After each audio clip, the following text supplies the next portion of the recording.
Muy bien, espero que todos estén bien del otro lado, aquí viéndole a la cámara y tratando de hacer esto lo mejor posible en cuanto al enfoque, en cuanto a todavía más importante para mí, el audio. El audio que siempre es un problema y al mismo tiempo lo mejor que puede pasar cuando quieres escuchar una información, sobre todo cuando estamos hablando de un podcast, es que se escuche bien. Y es verdad que se meten ruidos, se meten intervenciones o interferencias, mejor dicho.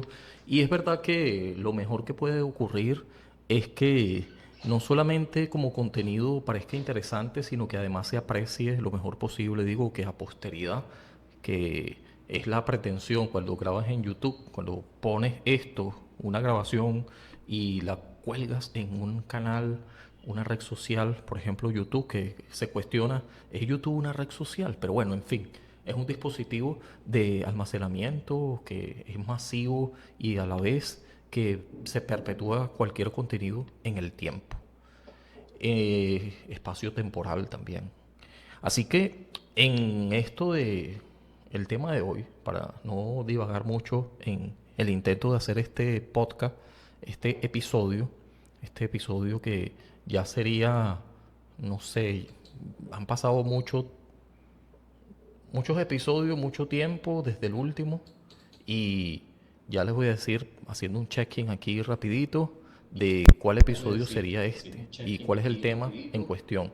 Que yo quiero que los episodios sean cada vez más cortos y esto es algo que se me hace difícil en el intento. Siempre llegan a un número de tiempo bastante comprometedor, digo, respecto a la meta que tengo de hacerlo corto, siempre terminan quedando más largos. Y este es el número, ¿qué? 153. El último duró una hora casi, una hora pasado los 10 minutos también, o por ahí aproximadamente. Ese era el número 152, entonces eso, según estoy viendo, este sería, claro, el número 153. Y lo que voy a hablar es un poco, sobre todo en el escenario de esto, que es una frase muy común, muy, no sé qué tan común, pero sí en el plano, en el marco académico, esta frase de este famoso racionalista y esto no solamente hablando de racionalismo, es una postura muy homogénea en cuanto a los diferentes racionalistas que se agrupan así. A nosotros siempre nos gusta categorizar y es una forma de control, una forma de sentir que hemos estado avanzando. Pero los racionalistas son muchos.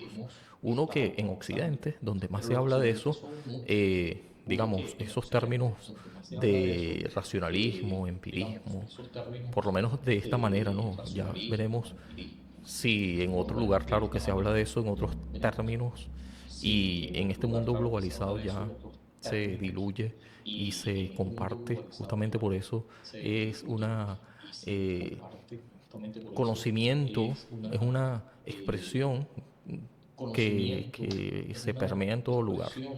Pero bueno, no es otra cosa sino el atribuido para él, padre del racionalismo, René Descartes o René Descartes. Y esto lo conocen muchos quienes nos escuchan, nos ven, como si quieres más o menos entender de qué personaje se trata, el plano cartesiano, este famoso que vemos en las matemáticas desde primaria, desde secundaria y desde toda la vida, vemos todos estos puntos de referencia X, Y, ¿sí? Y todo lo que esto implica. Es precisamente una referencia para entender y llegar a la conclusión de quién es este René Descartes. Vamos a ver si aquí voy chequeando esto. Tengo que cerrar este no, para ir haciendo eso, otra toma. Bueno, que esta toma es de otra cámara que... Esta cámara tiene una especie de... Sí, aunque se ve muy bien porque es 4K, me parece que tiene algo subiendo allí, como una interferencia. Eso era lo que quería decir. Pero bueno, nada, vamos a hablar de René Descartes y este término que, partiendo de allí, no es que vamos a hablar solamente de René Descartes, ya vamos a ver que esto se va orientando a otro lugar, a otro personaje. Pienso, luego existo. El cogito ergo sum, en un lenguaje del latín. Les decía que en el plano académico, en el marco de la academia, se conoce, pero ya vamos a ver por qué es importante y a qué hacía referencia René Descartes, hablando de cómo nosotros, a través de la razón, a través de lo único del cual, según Descartes, estamos plenamente convencidos, es que soy un ser pensante. Entonces cogito cartesiano, este, esta certeza de que existo porque estoy pensando. No sé si las cosas que están a mi alrededor, que yo puedo pensar acerca de ellas, un solipsismo, digamos, que se puede pretender allí, porque en la medida que yo reconozco, interpreto y hago eh, conceptualización, entiendo, percibo mi entorno, entonces yo, por supuesto, a través del input, que necesariamente tiene que ser sensitivo en cuanto a lo que yo puedo ver, escuchar, lo que yo puedo tactar, por medio de los sentidos, entonces esta información se racionaliza.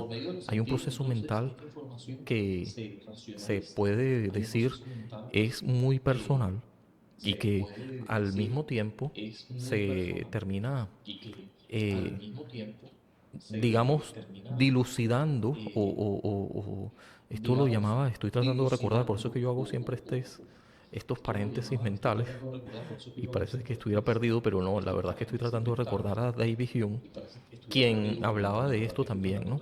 De cómo nosotros, y siguiendo a René Descartes también, tenemos estas intuiciones y claro, podemos pensar también en Immanuel Kant, en otro escenario, que también habla de estas intuiciones que no solamente son eh, sensitivas, que son de alguna manera racionalizadas después por el cerebro, sino que son a priori y a posteriori. Esto termina dándonos una especie de entendimiento. Dicho entendimiento puede que haya concordancia, que sea común en seres humanos distintos que pueden estar mirando una sola cosa y tener o coincidir en una especie de consenso acerca de esta cosa, la cosa en sí y la cosa para sí, que cada uno debe tener seguramente. Esto es precisamente lo que hace que cada individuo sea muy interdependiente, ya que después este compartir de este conocimiento que podamos tener en común lo va apalancando. Entonces se construye el conocimiento viniendo del propio ser humano. Esto suena muy ego, muy, vamos a decirlo de una vez, antropocentrista, porque es del ser humano donde nos llega ese conocimiento. Claro, el ser humano es el que está consciente de su alrededor, esta conciencia que termina haciéndolo de alguna manera especial y sobre todo la autoconciencia de percibir que este fenómeno, este proceso mental, si se quiere, está ocurriendo. Entonces yo puedo sí, interiorizar esto que está ocurriendo y que percibo que está en mi entorno y que además puedo estar muy consciente, una vez más, de que el proceso, tanto lo que puedo percibir, tanto lo que puedo, una vez que lo percibo y tengo en cuenta que está poniéndose en mi cerebro, qué parte del cerebro, es muy complejo, eso lo conocemos ahora un poquito más, no tanto, pero en el caso de René Descartes, una vez más, él estaba tratando de hacer estos pensamientos reconocibles en cuanto a lo fisiológico. René Descartes, y esto es muy bueno tenerlo en cuenta, estaba también muy interesado en la anatomía y también eso precisamente lo llevaba a ver qué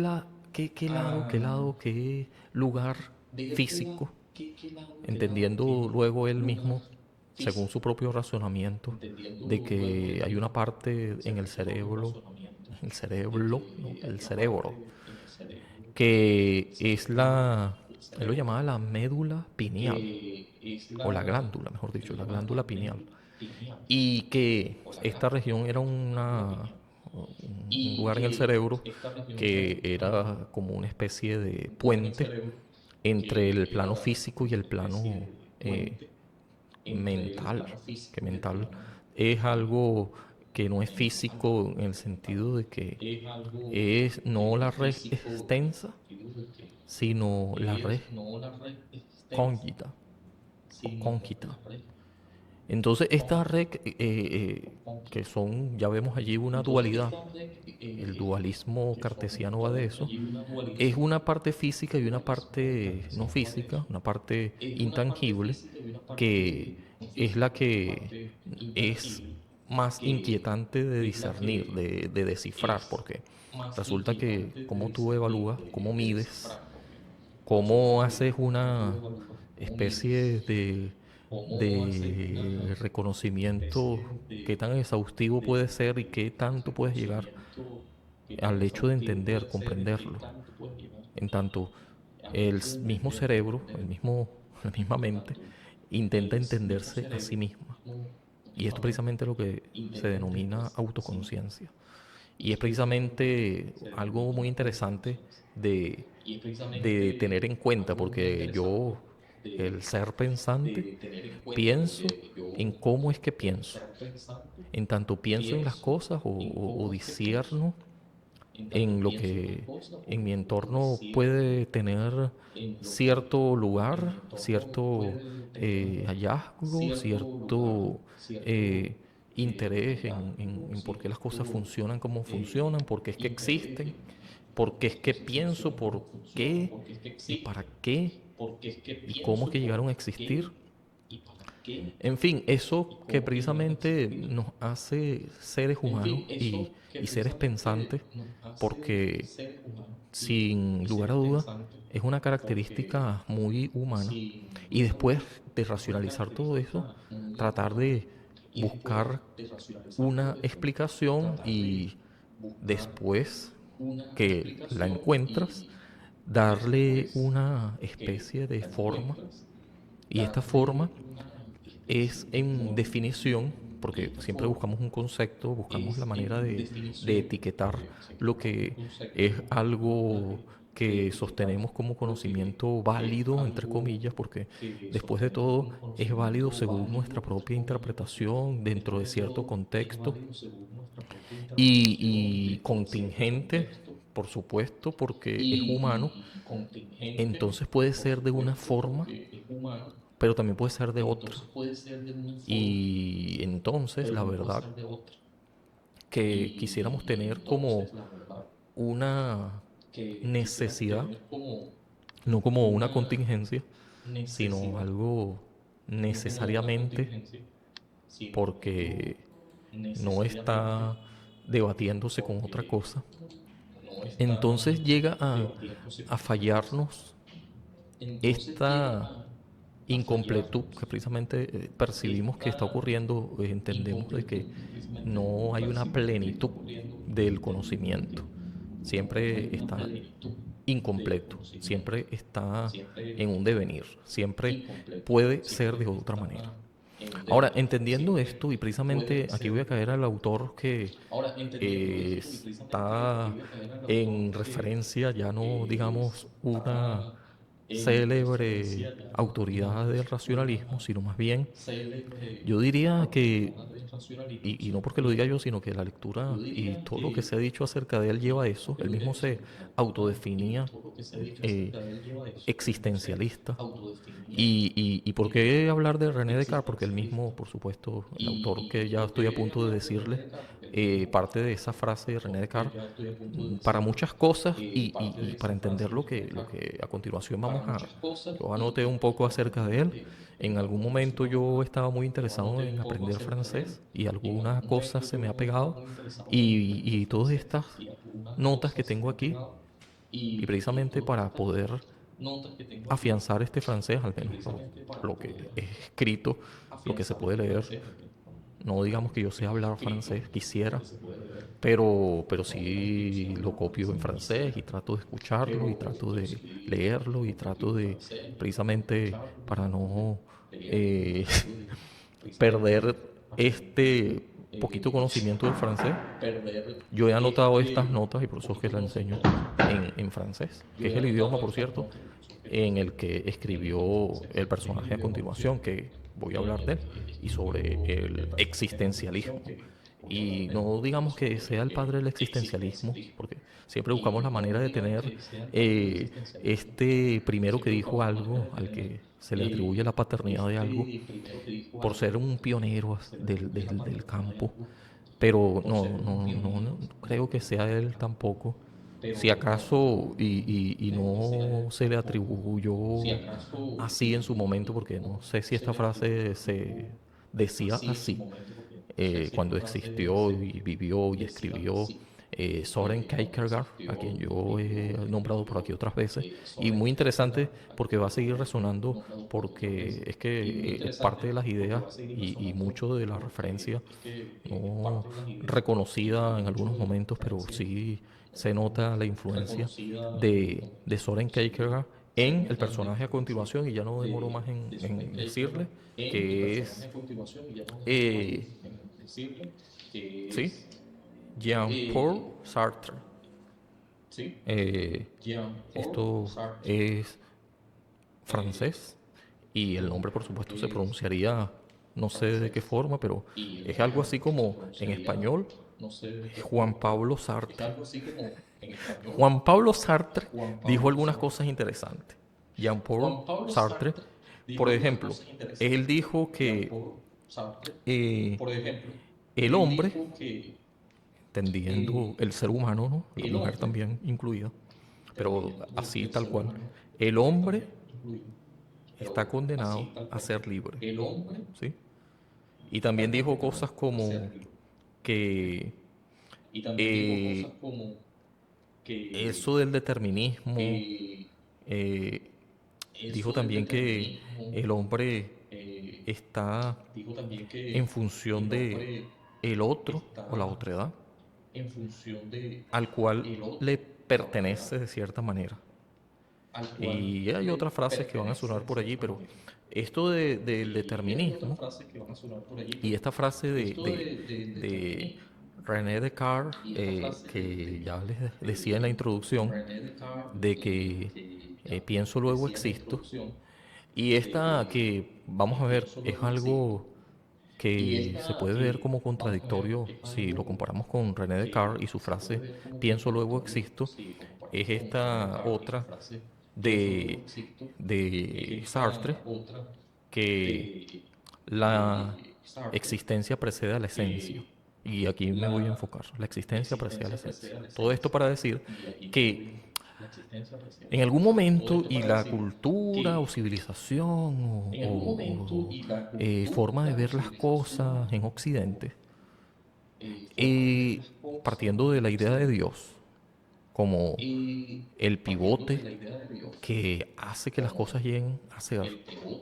Entonces es que, y esta es la idea en cuestión, porque esto surgió a partir de una conferencia que dio este Sartre y después se documentó, donde una vez que se atacó mucho su conceptualización que definía el existencialismo como algo vulgar, algo que mataba a Dios y que por supuesto eso tenía repercusiones porque si la idea de Dios como pivote, como persona que es una conciencia que pone en como creador la existencia como su punto de partida. Y entonces, claro, dicho esto, el determinismo, la idea de que un Dios puso y planeó y tiene un propósito muy eh, anticipado acerca de la existencia humana, en función de eso, el ser humano está destinado a ser de cierta manera. Entonces, esto precisamente es lo que el determinismo significa, ¿no? Ya estás digamos, tu vida no te pertenece en cuanto al propósito que está en, sin ni siquiera ocurrir todavía, está ya prescrito. No sé si esto se entiende. Sí, claro, la predestinación.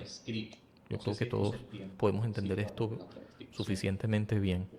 Que tu vida ya está escrita, que tu vida ya está de alguna manera, sin importar lo que hagas o quieras hacer, ya todo está determinado, ya todo está listo. Así que hagas lo que hagas o dejes de hacer lo que dejes de hacer, no altera nada tu presencia vital.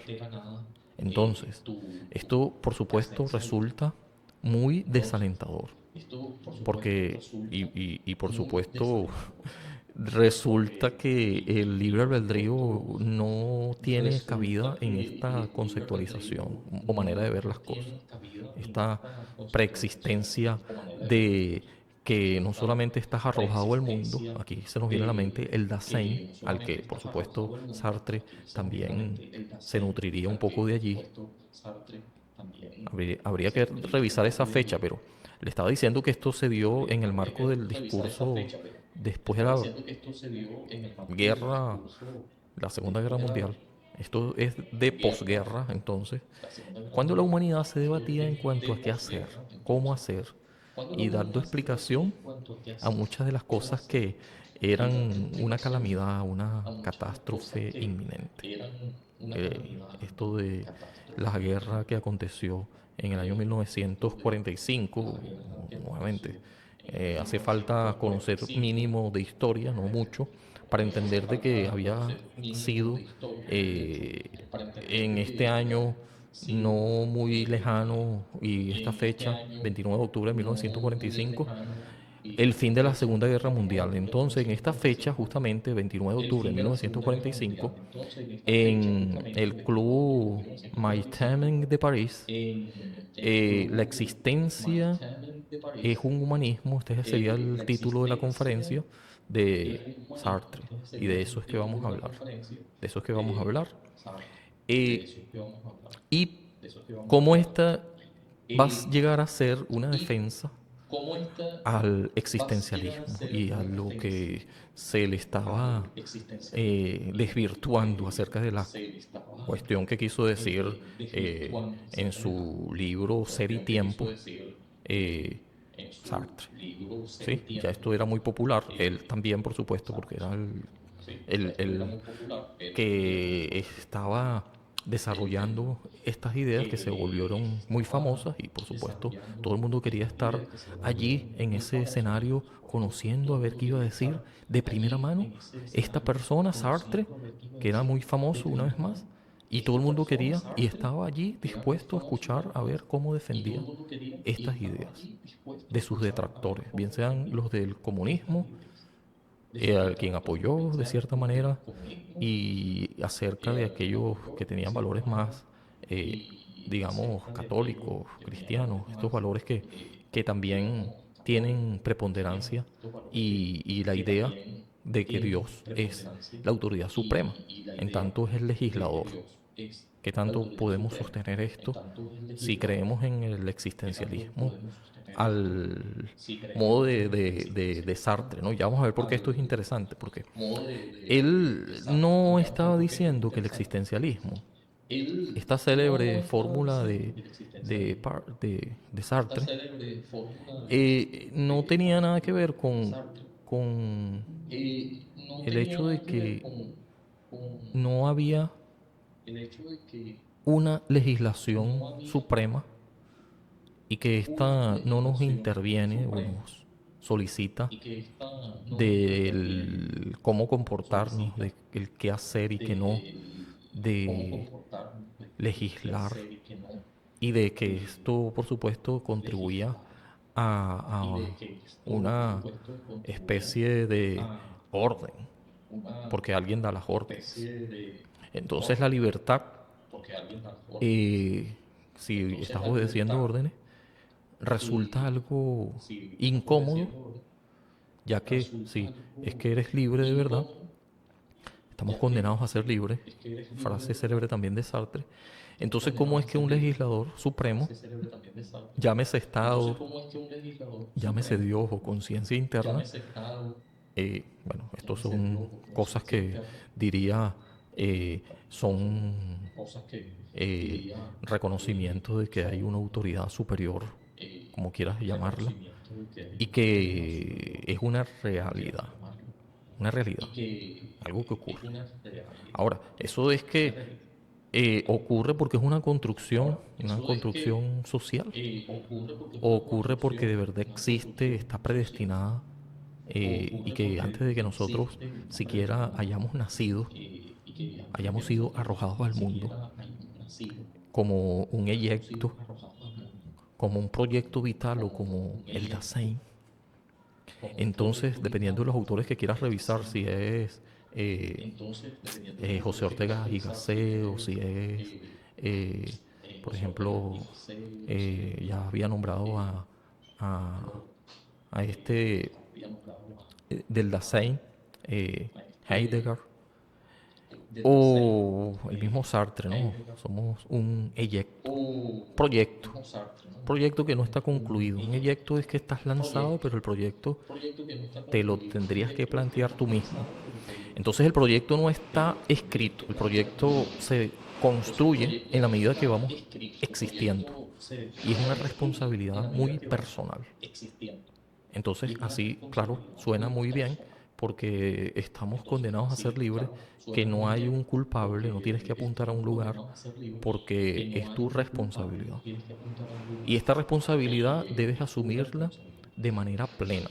Esto me recuerda, sin lugar a duda, resuena con lo que dijo a su manera, a su modo, en la Galla Ciencia y también sobre la verdad y la mentira en sentido extramoral. Ya saben de quién le estoy hablando con estos temas de estos libros.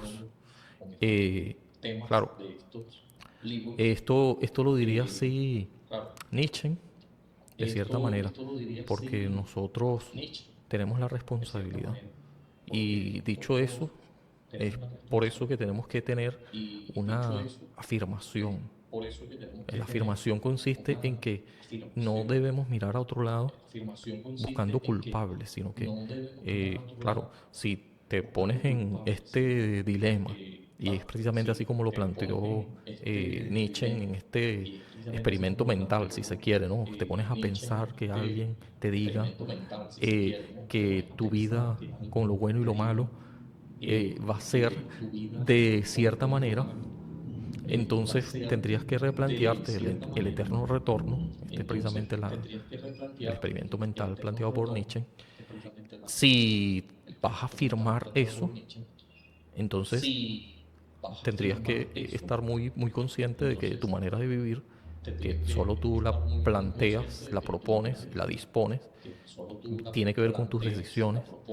Y una decisión puede ser nefasta y uno tendría que ser responsable de la misma.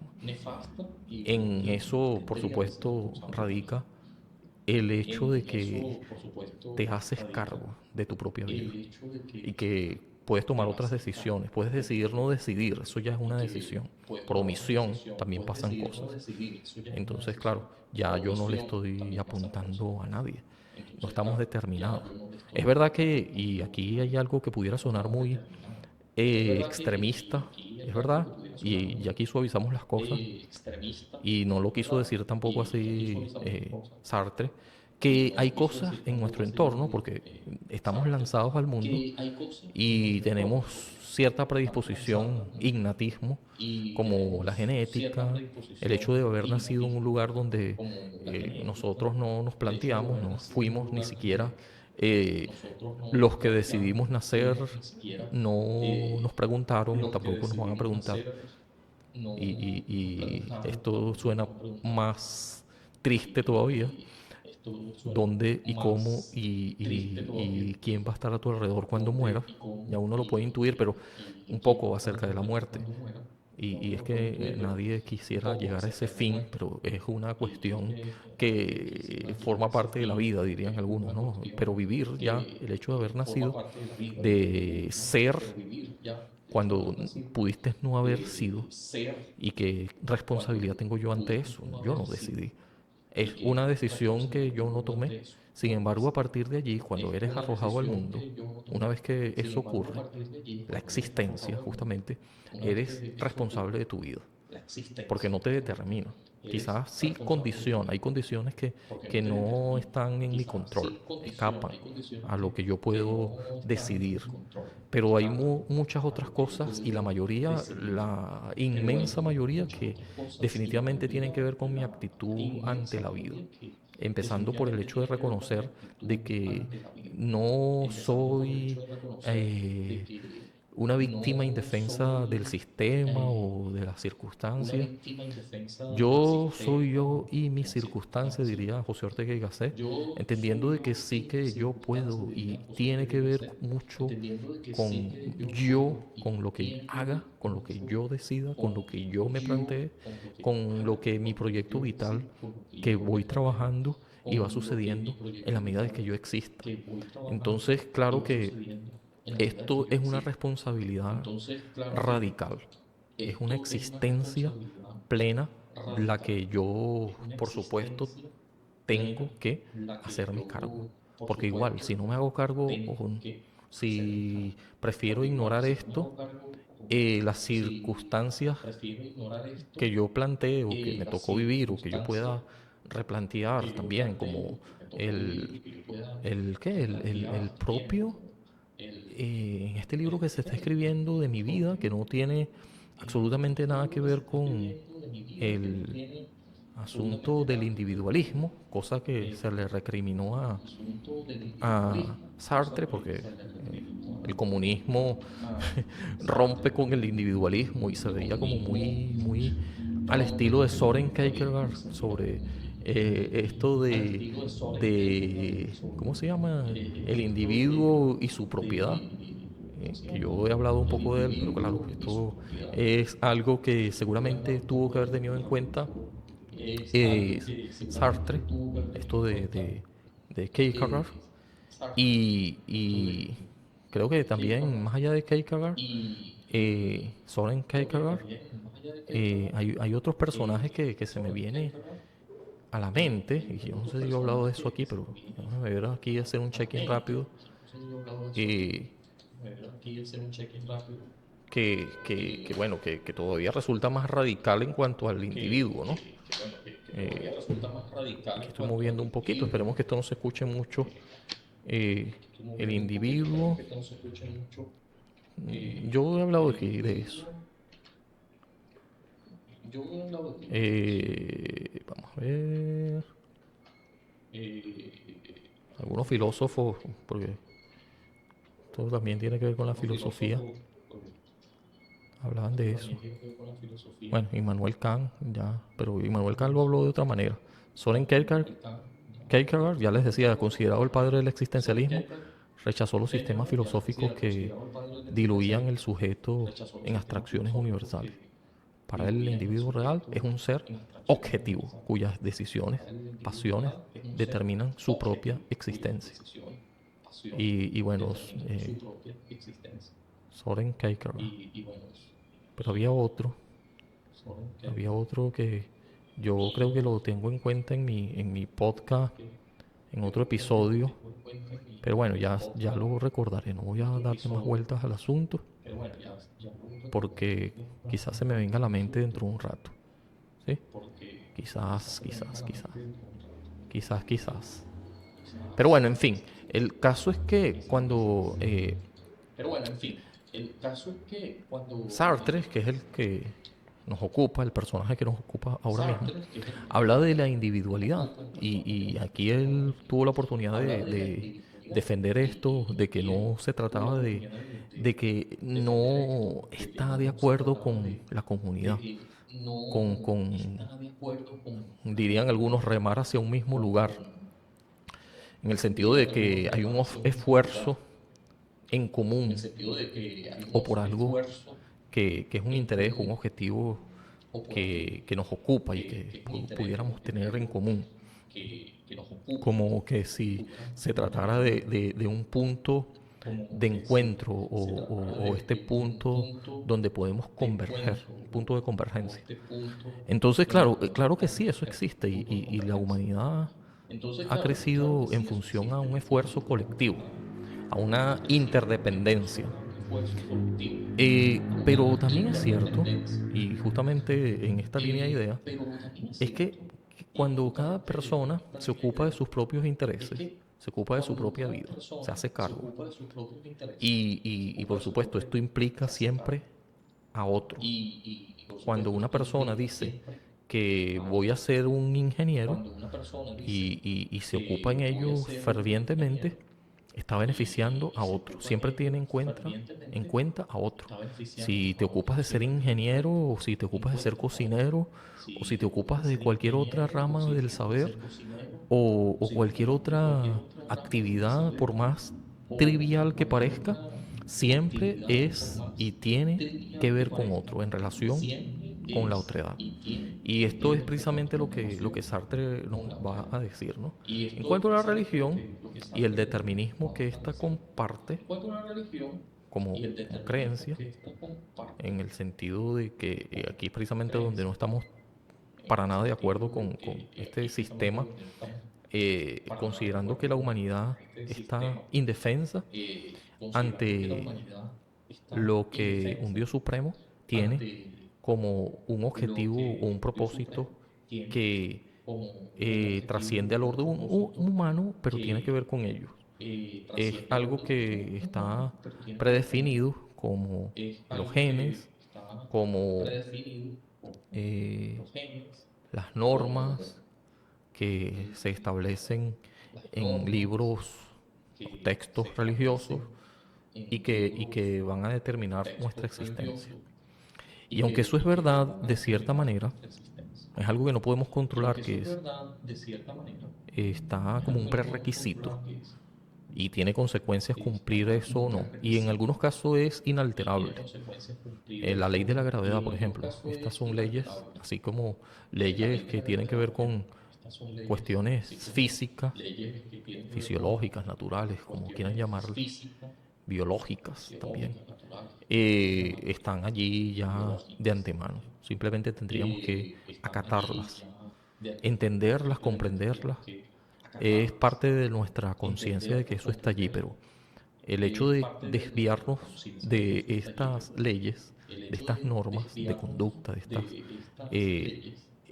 el establishment, esto que ya está establecido, nos termina comprometiendo no solamente para tener en esta conexión con la otredad, estos acuerdos mínimos, estos, eh, digamos, consensos que se han hecho, bien sea a nivel gubernamental, a nivel de reglas que tienen que ver con la moral, con cuestiones éticas, con todo lo que se ha acumulado en el tiempo y que se ha luchado y que se han puesto como fijas, como rigurosamente aceptables, no ya por el hecho de que sean naturales, ni siquiera, sino porque son convenciones que se han hecho canónicas.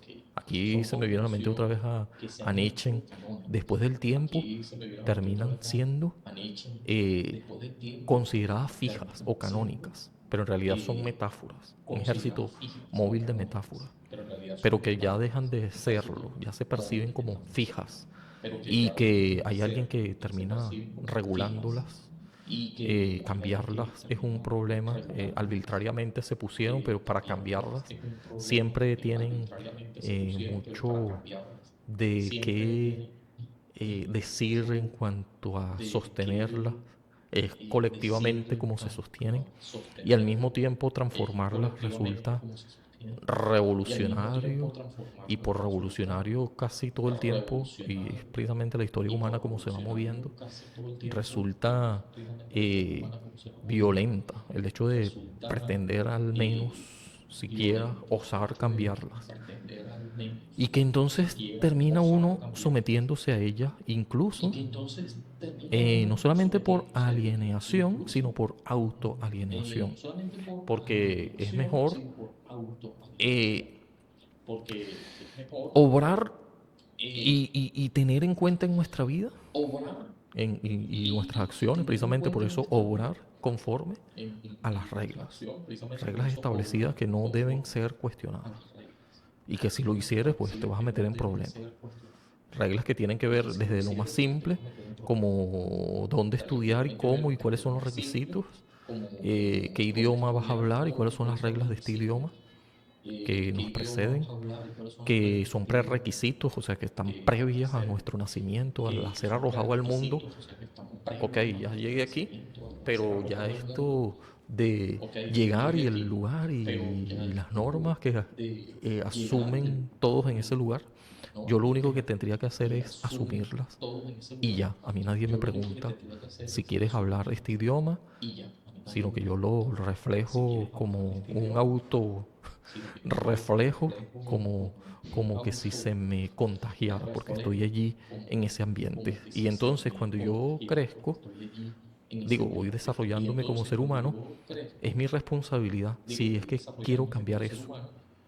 Cambiar eso implica, por supuesto, dentro de un marco, y no siempre es fácil. De hecho, a nivel interno, lo que se desarrolla es una angustia. Esta angustia tiene que ver con, y aquí hago alusión a lo que Sartre diría en esa conferencia, otra vez, aquí tengo mis notas, sobre el hecho de que yo soy responsable de mi existencia. Esto provoca angustia, de que no hay una fórmula distinta que yo al menos me imponga,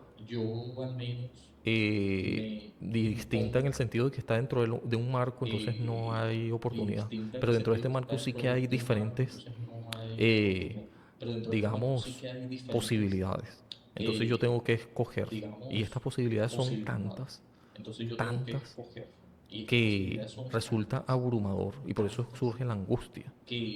La angustia de escoger, de decidir. Porque cuando yo escojo algo, es porque dejo de escoger algo.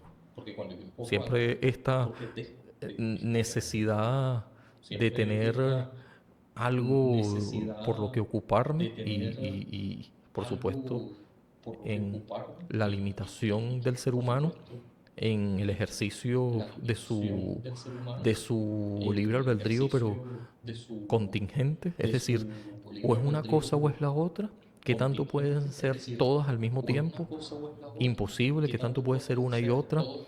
Si intentas hacerlo, por supuesto, vas a tener problemas porque no puedes quemar dos patos al mismo tiempo. Bueno, sí lo puedes quemar, la verdad. Lo que no lo puedes es hornear sin que se te queme uno. Entonces, claro, esto resulta propio de las decisiones, consecuencias. La consecuencia es dejar de escoger.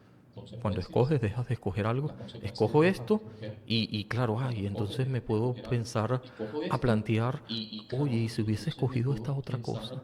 Esto sería otro escenario, forma de vida que hubiese tenido, por supuesto, porque al escoger esto yo tengo consecuencias. Pero entonces yo me puedo pensar, me puedo pensar qué hubiese pasado si hubiese escogido otra cosa, de qué hubiese sido de mi vida si hubiese sido eh,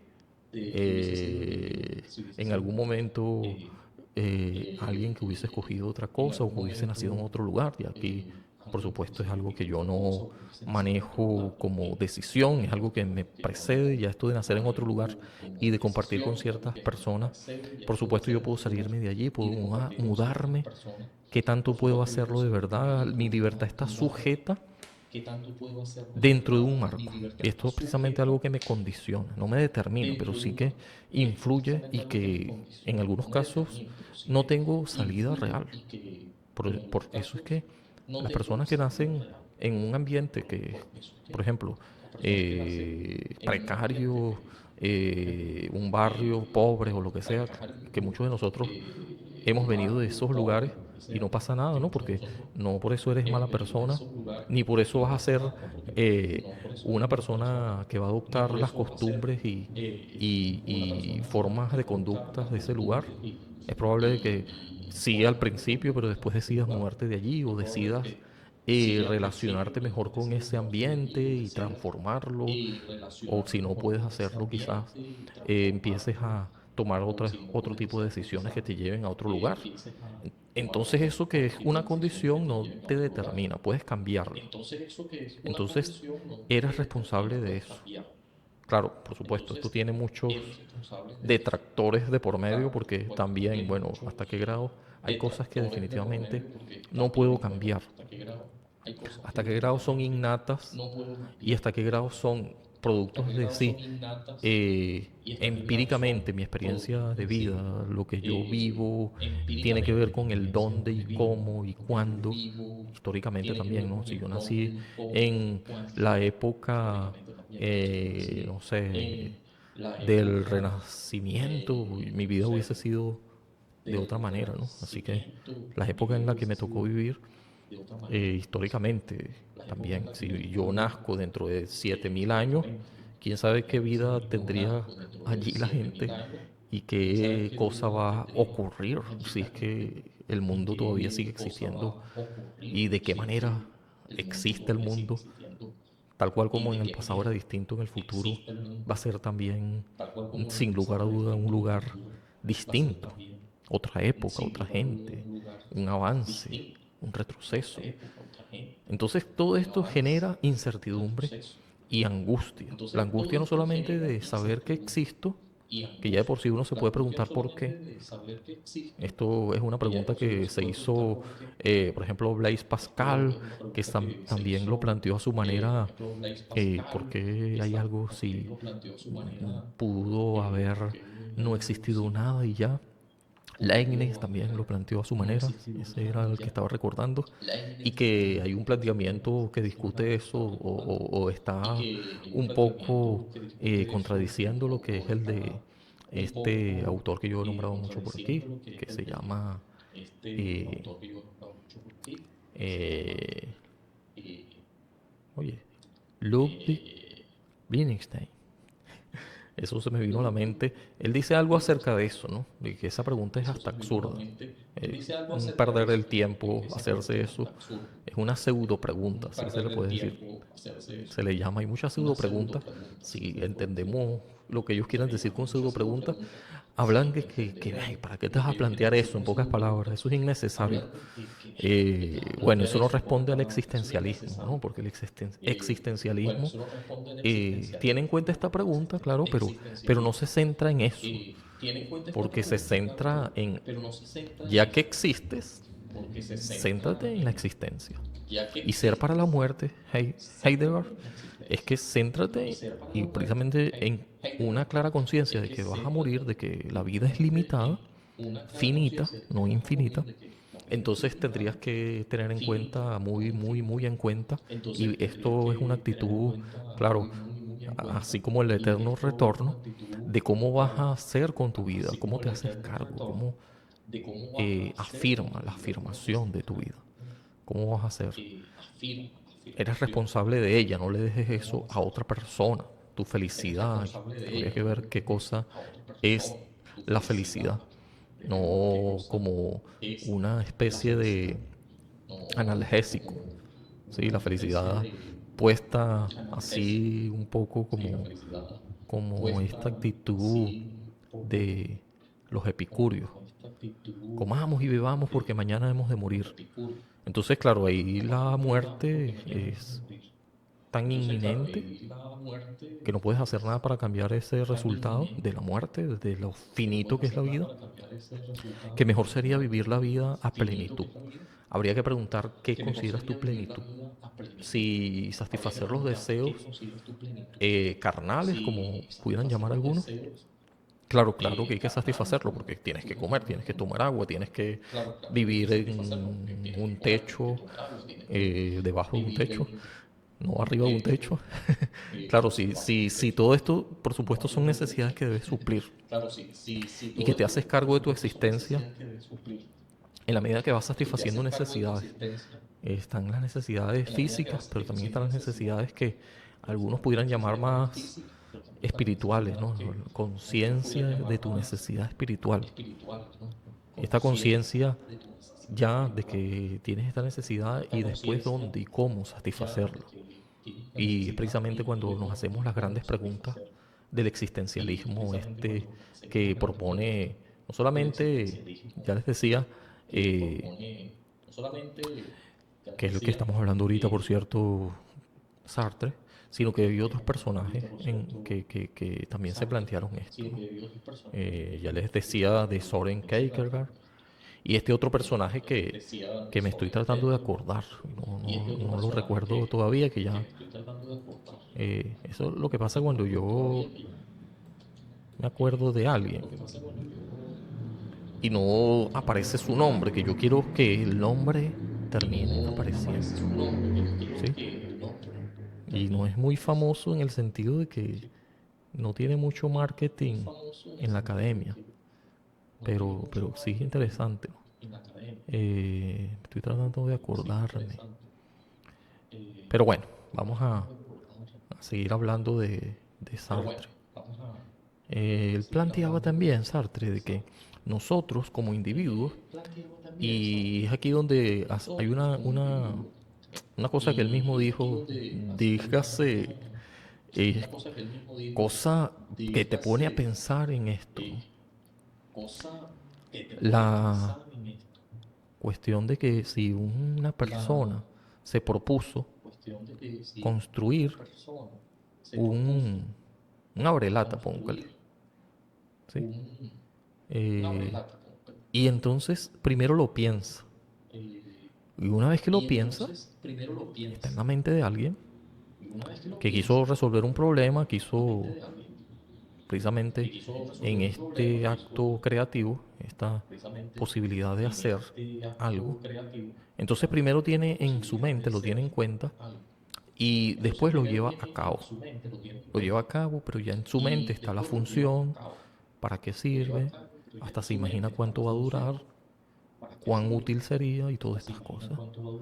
Pero que de alguna manera esto ya está determinado, que sea para cierta situación, que responda a un problema.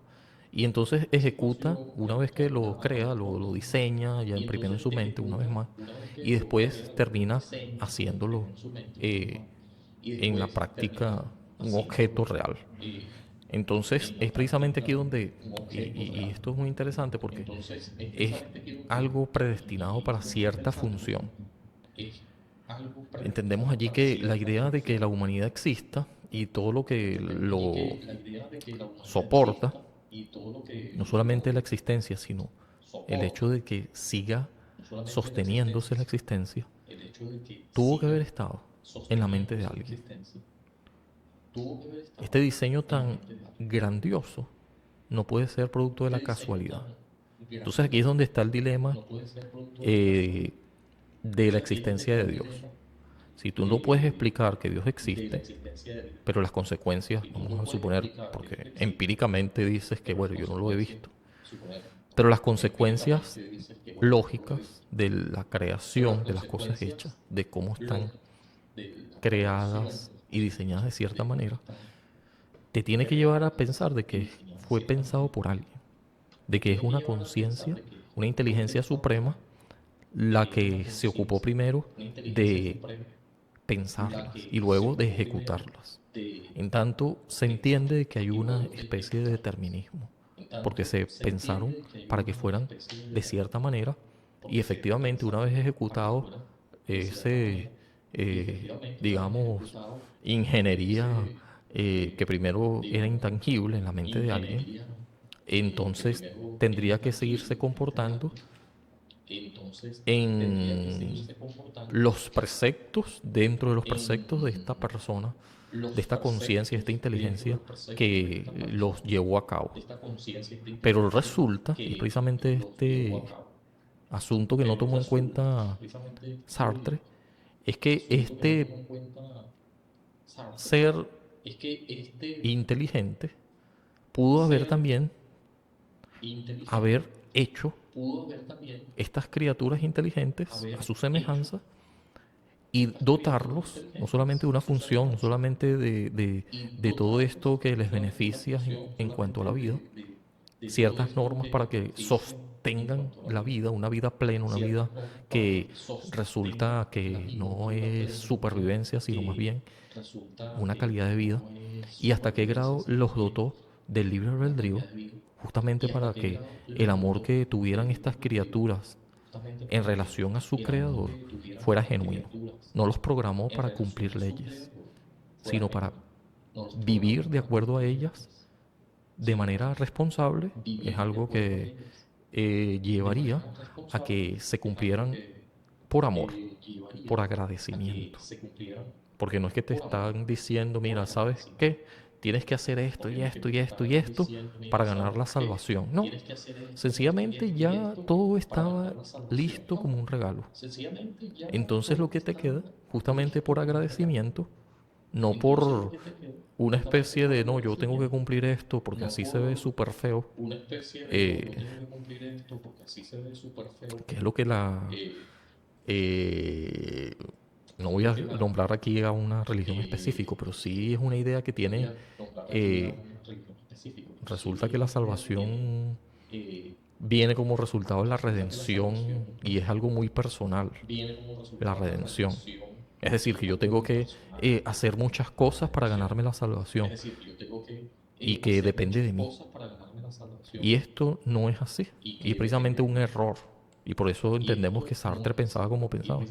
Porque resulta, y aquí voy a hablar algo otra vez de Sartre, que la verdad es que si ya alguien ha hecho tantas cosas por ti, si ya alguien ha pagado, por ejemplo, algo tan simple, voy a poner un ejemplo. Si alguien ya pagó la comida que te vas a comer en un restaurante, una comida, un banquete, entonces cuando tú llegas allí, no vas a hacer nada, sino simplemente comer. Comes y todo.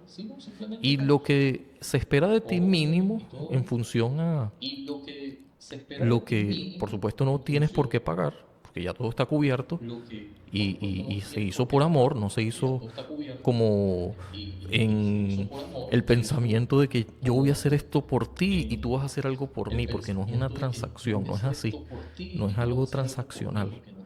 En el caso de esta fuerza suprema, conciencia o ser inteligente, como quieran llamarle, o Dios, como debería propiamente decirse, eh, no tiene nada que ver con lo que tú hagas por esta fuerza suprema que tú no tendrías ni siquiera queriendo cómo pagarlo. No se trata de que la redención consista en lo que tú puedas hacer en función de lo que han hecho por ti, porque ya esto precede, justamente, ya esto es algo que se te fue dado y no tenía ninguna, eh, hasta la vida incluso, y todo lo que implica su existencia, pero también su permanencia, también su manera de que siga existiendo, no solamente la existencia, sino como supervivencia, sino también una calidad de vida que debería ir de menos a más. Y que ya de por sí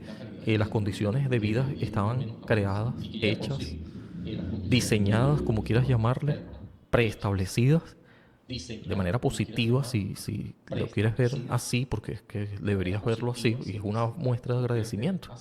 Es una muestra de agradecimiento, pero también el hecho de que no lo veas así, porque es contingente justamente porque no hay un determinismo aplastante. Lo que sí hay es un libre albedrío como regalo. Lo que sí hay es una vida y una posibilidad de sostenerla, porque sigue existiendo muy a pesar de ti. No tienes por qué hacer nada.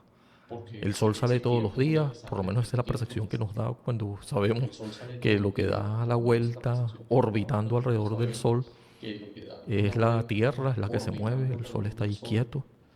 Esto es precisamente lo que el heliocentrismo, un pensamiento que además reconocimos después en el tiempo, pero que ya existía, ¿no? No, es que no depende de que lo conozcas o no. Ese es el punto. No depende del ser humano. A la Tierra y al planeta y a todo lo que existe, le da muy igual lo que tú pienses o no. Pero qué bueno que pienses positivamente acerca de eso. ¿Por qué? Porque resulta que si piensas positivamente acerca de eso, pero que también lo puedes hacer de otra manera, es contingente, puedes tener tus dudas, puedes tener tus convicciones que van muy por encima de cualquier cosa, ¿no? De que te afirmes de una manera u otra es tu responsabilidad. Y estamos condenados a ser libres, tiene que ver con eso, porque resulta que esta idea de que alguien creó, de que alguien diseñó, de que alguien puso las normas, de que alguien es el soberano, inquieta, sí, porque resulta que quieres ser libre, pero al estilo de romper normas, no estar de alguna manera atado a nada, pero resulta que esto también es imposible porque siempre hay un marco, siempre hay un límite, siempre consideras como conciencia, y esto es bueno que sea autoconciencia también, de que no tienes el poder ilimitado de nada. Que más bien deberías entonces ser agradecido. Cuando uno piensa, y es lo que han hecho muchos pensadores que tienen honradez intelectual, terminan pasmados ante el infinito. Porque si eres finito, y esto es algo que yo sí entiendo, más allá de la trascendencia que algunos pueden explicar como vida después de la muerte y todas estas explicaciones que lo único que llevan a entender también, si quieres tener en cuenta que hay algo en cuanto a la perpetuidad de la vida, la autopoiesis, la permanencia como especie y todo lo que podemos hacer para que, al menos como especie, digo, seres humanos, sigamos viviendo. ¿Y qué tienes que hacer para que dejar un buen legado y que otros seres humanos te... que no solamente los que preceden, sino los que están en el futuro, ¿sí? Los que de alguna manera van a anteceder también, pero los que después de ti van a venir, qué tanto has hecho o dejado de hacer y qué tanto de alguna manera esto que dejes de hacer o hayas hecho que sí contribuye al otro, a la otredad. Como decía Levinas, no ser para la muerte, sino ser infinitamente responsable, o sea, pensar en otro, el rostro del otro, decía Levinas en esto de la alteridad. Entonces esto te lleva a pensar de que infinitamente responsable o estamos condenados a ser libres, es que no se trata de una individualidad egoísta, yoísta, peor todavía, sino que en la medida de que tú entiendas de que, y cada quien como individuo va a obrar de la mejor manera posible, primero construyendo su propia existencia con un proyecto vital que además siempre va a beneficiar a otros o va en función de otros, o beneficiarlo o perjudicarlo. Pero que es verdad que esto es así, pero también es cierto de que no somos nosotros lo que van a determinar jamás, y nunca ha sido así en la humanidad, desde su existencia, lo que vaya a ocurrir finalmente. Sí, somos corresponsables, somos eh, dueños de nuestro destino en cuanto al libre albedrío y en cuanto a la existencia, el existencialismo y todo esto, pero que si te pones a ver, y precisamente la reflexión de Sartre también, es que, es que no somos nosotros los que vayan a finalmente determinar esto. Y por eso es que él habla de la naturaleza humana. Aquí voy a ya despedirme con esto. Que tiene que ver con la esencia. ¿Se acuerdan? La existencia precede a la esencia. La esencia tiene que ver con el molde universal. Y con lo que todos, de alguna manera, tenemos ganado y desde que nacemos nos es común a los seres humanos. Esto significa que existe una definición previa. Y esto significa de que el ser humano, todos los hombres, los seres humanos en general, tienen las mismas necesidades, tendencias y un destino común que está impreso en su alma. Esto es determinismo, ¿verdad? Esto tiene que ver con Dios, con las cuestiones que son genéticas, con nuestros genes, con el destino. Esto tiene que ver con que el guión está escrito de antemano y no podemos hacer nada. Esto es determinismo. Ahora, si pensamos, esto precisamente tiene que ver con la naturaleza humana y a la que Sartre va a sustituir. Él dice que lo que en realidad existe es una condición humana.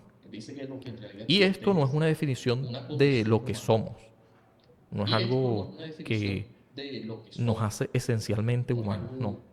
Más bien es un conjunto de límites. Y precisamente esto es lo que hemos estado hablando, ¿verdad? Los límites tienen que ver con la contingencia, lo que puedo hacer y lo que dejo de hacer. Puede ser de esta manera, pero también puede ser de otra y de otra y de otra, en diferentes universos, como le llamen esto de que, ¿qué hubiese sido si yo hubiese hecho esto de tal manera? Pero bueno, de todas maneras, igual es algo que puedes ir construyendo, que puedes ir cambiando, que puedes ir modificando en cuanto a lo que decidas y de ti dependa dentro de ciertos límites. Entonces esta situación es relacionada con nuestra realidad. Son realidades estructurales a lo que todos los seres humanos, sin excepción, estamos hablando de la condición humana, todo ser humano sin excepción, estamos confrontando y esto está dentro de cierto margen, dentro de cierto marco de juego, dentro de ciertas reglas, dentro de ciertos, diría Wittgenstein, juegos de lenguaje. Pero cómo decidimos jugar ese juego ya es una cuestión muy personal. Entonces se habla también de la alteridad. Vivimos rodeados de otros seres humanos. No podemos existir de forma aislada. Nuestra existencia afecta a los demás y la de ellos nos afectan a nosotros. Entonces hablamos de un condicionismo, ¿sí? Hablamos de que hay una cierta condición existente, no de un determinismo. Hablamos de que la realidad misma de la existencia es la que hace que construyamos nuestro propio proyecto vital.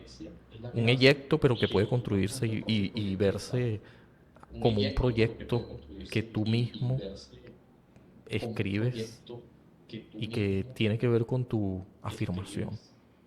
Entonces, entendiéndolo así, como un condicionismo, el escenario del teatro es el que está dado. Pero ¿qué haces dentro de ese escenario? ¿Qué haces dentro de ese teatro? ¿Cómo va a ser tu película? Es algo que vas construyendo y donde eres el protagonista de tu propia existencia, de tu propio proyecto vital. Entonces la existencia puede verse como necesaria, ¿sí?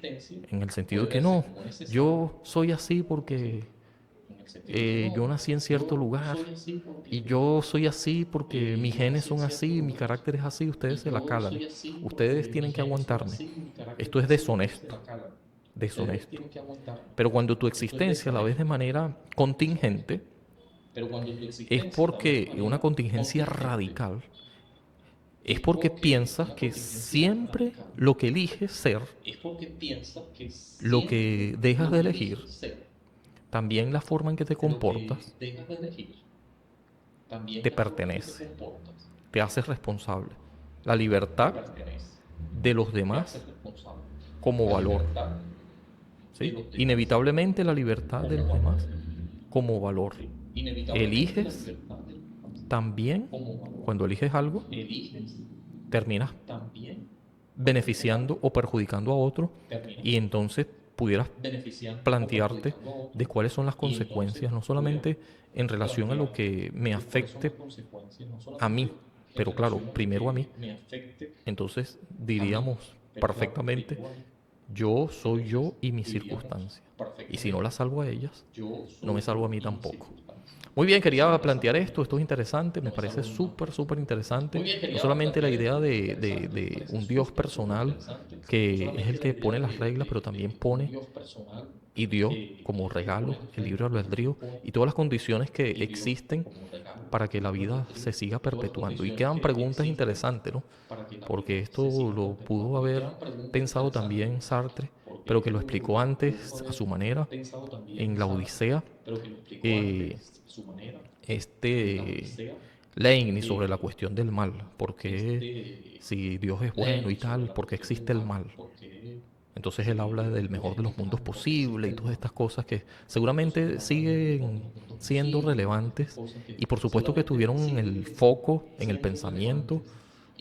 Lo consideró también Sartre, no lo mencioné aquí mucho, pero claro que esta idea ya era muy conocida por Sartre, quien leía mucho, seguramente leyó a Lenin y la Odisea y todo esto del mejor de los mundos posible y la monodología y esto que a lo mejor a ustedes ni les suena, pero ya lo dejo aquí muy pendiente para otro día, quizás extendernos un poco. Como les decía, yo no me quiero extender mucho, pero ya lo hice otra vez. Y esta otra idea de que, aparte del Dios, como inteligencia suprema y que fue el diseñador de la vida, el que la pensó primero y después la hizo, entonces está en la mente de alguien algo que después lo puede llevar a la realidad y que va en función a su plan maestro, ¿no? Su diseño, su propósito, lo que pensó y después lo lleva a cabo. Y claro, esto precede la existencia, precede a la esencia, en el sentido de que, claro, primero existes como eyecto y luego tu proyecto vital te lo planteas tú y no te determina. En el sentido de que, claro, tú puedes ser una cosa y de repente todo está saliendo mal y te etiquetan. Yo hablé de eso, Sartre también habla de las etiquetas, pero tú puedes desprenderte de eso, sacudirte de esa etiqueta y replantearte las cosas. No tienes por qué seguir en esa decisión, en el caso de que sea una decisión que claro, no tienes por qué seguir cargando, ¿no? No puedes decir que ni nadie te tiene que hacer sentir de que no puedes hacer nada. Te etiquetaron ahí. No, usted nació en, no sé, en Ecuador, usted tiene que ser bananero. Usted nació en La Guaira, usted tiene que ser pescador. Porque no tienes por qué, la verdad. Puedes tomar otras decisiones que te lleven a otra cosa y precisamente eso es lo que normalmente ocurre, ¿no? Eso es lo que normalmente ocurre. Hay gente de todos lados, de todas partes, en un mundo donde además hay interconexión y la gente puede aprender otra cosa, reinventarse, como dice, dejar de ser algo que hacía, hacer algo que pensó que jamás iba a ser y todo esto se va moviendo, no es algo fijo, es algo dinámico, no es algo que está puesto como etiqueta, como algo determinado. Puede cambiar y depende mucho de lo que tú termines reconociéndote primeramente y después, que no es egoísta, esto va a alterar a otros. Hay una alteridad. La alteridad tiene que ver con el otro.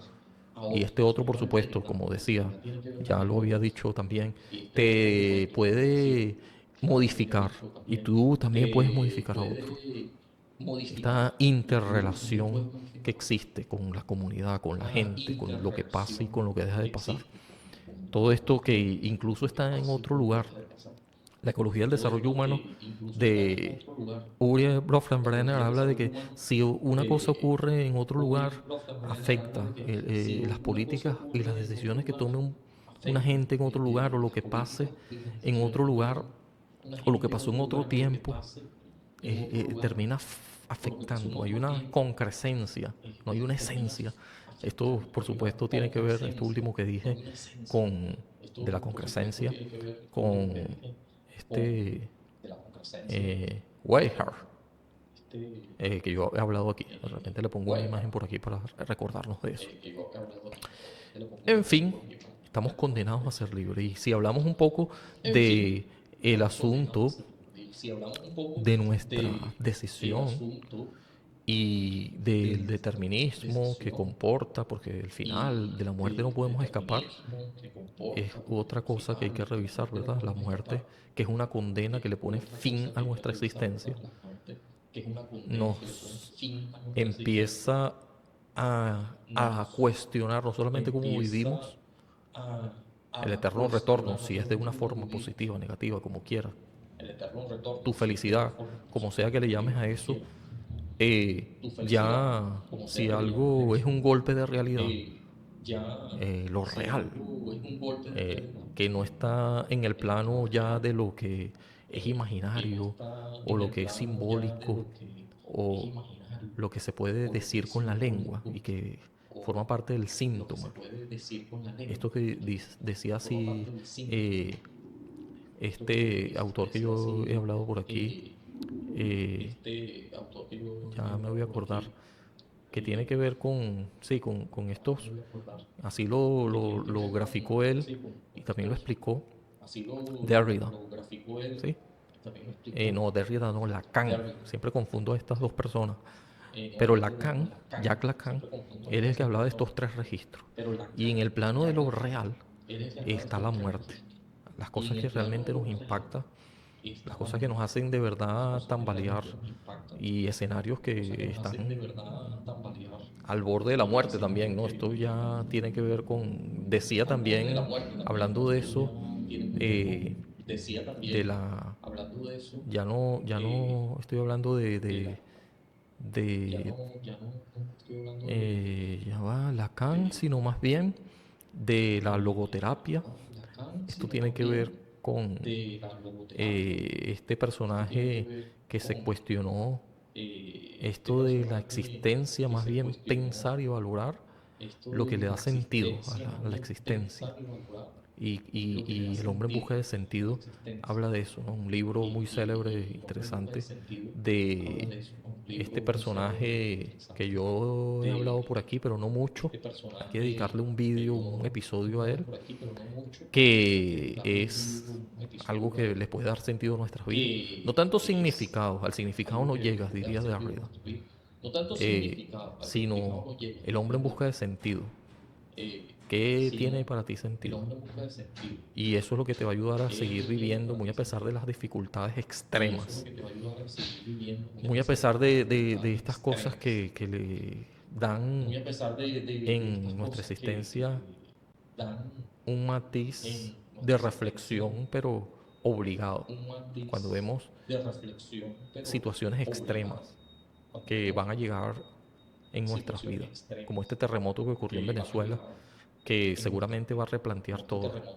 Lo importante es que quede un aprendizaje, ¿no?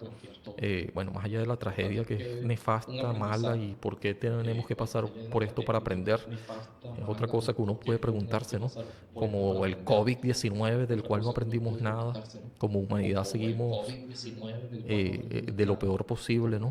Después de eso, la guerra en Ucrania con Rusia, inmediatamente después que terminó el COVID-19, cuando la humanidad iba a ser diferente y tal, mentira. Entonces, bueno, todas estas cosas nos van revelando que la existencia del ser humano es compleja, pero al mismo tiempo no estamos sin esperanza y somos los dueños responsables de nuestro destino, de nuestra existencia. Y bueno, no voy a seguir hablando porque esto está complicado. Chao, chao, nos vemos otro día.